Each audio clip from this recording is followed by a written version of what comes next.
Good morning dear student. तो आज हम पाठ 10 पढ़ेंगे जिसका नाम है सत्य की महिमा। सत्य सत्य आप जानते ही है, सत्य एक ऐसी शक्ति है जिससे हम कोई भी कार्य आसानी से पूरा कर सकते हैं। तो हमें हमेशा सत्य बोलना चाहिए और सत्य मार्ग पर ही चलना चाहिए। तो देखिए, गोपाल तीसरी कक्षा का छात्र था। वह बहुत होशियार और ईमानदार था। वह सदा सत्य बोलता था। गोपाल कौन सी कक्षा में पढ़ता था? तीसरी कक्षा में पढ़ता था। और वह बहुत ही होशियार और ईमानदार था और सदा सत्य बोलता था। एक दिन उसकी कक्षा में गुरुजी ने कुछ प्रश्न लिखवाए और कहा कि इन प्रश्नों को घर से हल करके लाना है। देखिए, फिर एक दिन क्या हुआ, कक्षा में गुरुजी ने कुछ प्रश्न लिखवाए और कहा कि इन सभी प्रश्नों को घर से हल करके लाना है। जिस छात्र के सभी प्रश्न ठीक निकलेंगे उसको पुरस्कार दिया जाएगा। अगले दिन सभी छात्र प्रश्न हल करके लाए। गुरुजी ने सभी छात्रों के उत्तर की जांच की। केवल गोपाल को छोड़कर सभी छात्रों का एक न एक उत्तर गलत था। गुरुजी ने गोपाल को अपने पास बुलाया, उसकी पीठ पर प्यार से हाथ फेरा, उसे शाबाशी दी और कहा कि सभी छात्रों को इससे शिक्षा लेनी चाहिए। यह एक आदर्श छात्र है। देखिए, सभी का एक न एक प्रश्न गलत आ रहा था, सिर्फ गोपाल के ही सभी प्रश्न सही थे। तो गुरुजी ने उसे शाबाशी दी और कहा कि सभी छात्रों को इससे शिक्षा लेनी चाहिए। यह एक आदर्श छात्र है। इतना सुनते ही गोपाल फूट फूट कर रोने लगा। गुरुजी ने उसे शांत करने का प्रयास किया, पर वह निरंतर रोता ही जा रहा था।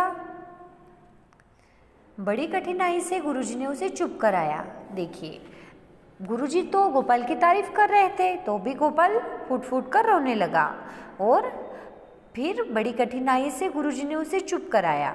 फिर उन्होंने उससे रोने का कारण पूछा, तो उसने बताया कि मैंने सारे प्रश्न स्वयं हल नहीं किए हैं, बल्कि एक प्रश्न अपने भाई से पूछकर हल किया है। इसीलिए मैं पुरस्कार का नहीं, दंड का अधिकारी हूँ। देखिए, गोपाल क्यों रो रहा था कि सभी प्रश्न उसने स्वयं नहीं छुड़ाए थे। एक प्रश्न उसने अपने भाई से पूछकर हल किया था। इसीलिए वह कहता है कि मैं पुरस्कार का नहीं, दंड का अधिकारी हूँ। गुरुजी उसकी सत्यवादिता पर बड़े प्रसन्न हुए। देखिए, आखिर उसने एक प्रश्न अपने भाई से छुड़ाया था, पर उसने सत्य बताया, इसलिए गुरुजी बहुत ही खुश हुए और उसकी सत्यवादिता पर बड़े प्रसन्न हुए और वे बोले अब तुम्हें पुरस्कार अवश्य मिलना चाहिए। मैं तुमसे बहुत प्रसन्न हूँ। तुम्हारे अंदर सत्य बोलने की हिम्मत है। यही बालक बड़ा होकर गोपाल कृष्ण गोखले के नाम से प्रसिद्ध हुआ। देखिए, यही बालक आगे चलकर गोपाल कृष्ण गोखले के नाम से प्रसिद्ध हुआ। वह जो छोटा बालक जिसने सच कहा और गुरुजी को पूरी बात बताई, तो उसे लगा कि अब उसे दंड मिलेगा, पर जब उसने सत्य बताया तो उसे दंड नहीं मिला बल्कि पुरस्कार मिला। और वही बालक वह हमेशा ही सत्य बोलता था। वह आगे चलकर कौन बना? गोपाल कृष्ण गोखले के नाम से प्रसिद्ध हुआ। गोपाल कृष्ण गोखले राष्ट्रपिता महात्मा गांधी के राजनीतिक गुरु थे।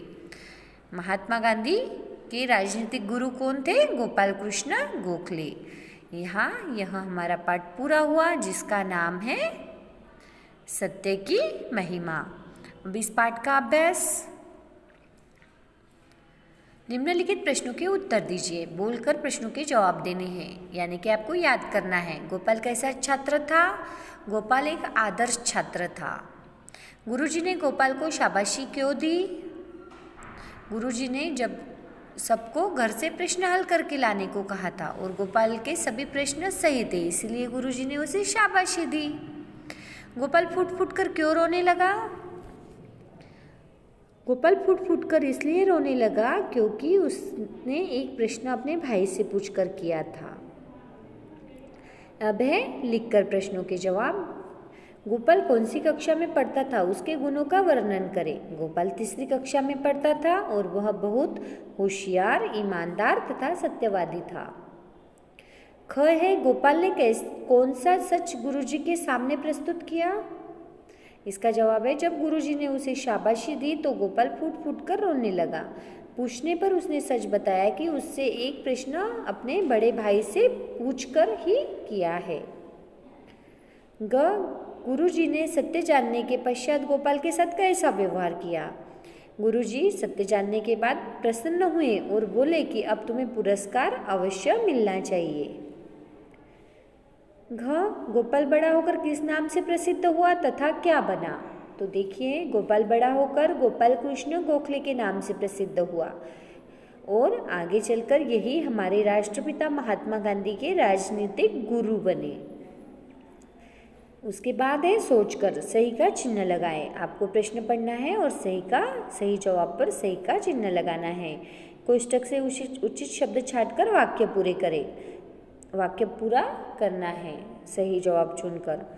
प्रश्न 5 है, सही या गलत का निशान लगाएं। वाक्य पढ़ना है, अगर सही है तो सही और गलत है तो गलत का चिन्ह लगाना है। इस तरह से अब देखिए, समझकर जिन वर्णों के समूह का अर्थ निकलता है उन्हें शब्द कहते हैं। जैसे सत्य का अर्थ सच होता है। अब इस आधार पर दिए गए वर्ण समूह में से सही शब्दों को रेखांकित करें। प्रश्न 7, नीचे दिए गए वाक्यों को शब्दों के सही क्रम के द्वारा उचित वाक्य बनाएं। शब्दों को पढ़ना है और एक सही वाक्य बनाना है। प्रश्न 8, हमें हमेशा सत्य बोलना चाहिए। विषय पर आधारित एक अन्य कहानी कक्षा में सुनाएं। तो आपको एक कहानी लिखनी है। प्रश्न 9, गोपाल ने एक प्रश्न में अपने भाई की मदद ली लेकिन अपने गुरुजी को सत्य बता दिया। यदि आप गोपाल की जगह होते तो क्या करते? अपनी नोटबुक में लिखें। आपकी नोटबुक में, आपकी कॉपी में आपको लिखना है।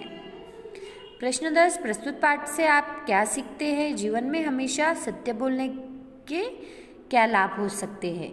इसका जवाब आपको लिखना है। तो इस प्रस्तुत पाठ से हमें सदा सत्य बोलने की प्रेरणा मिलती है। जीवन में सदा सत्य बोलने से मन में किसी प्रकार का डर नहीं रहता, इसलिए हमें सदैव सत्य बोलना चाहिए। यहाँ पर हमारा पाठ पूरा हुआ जिसका नाम है सत्य की महिमा। Thank you.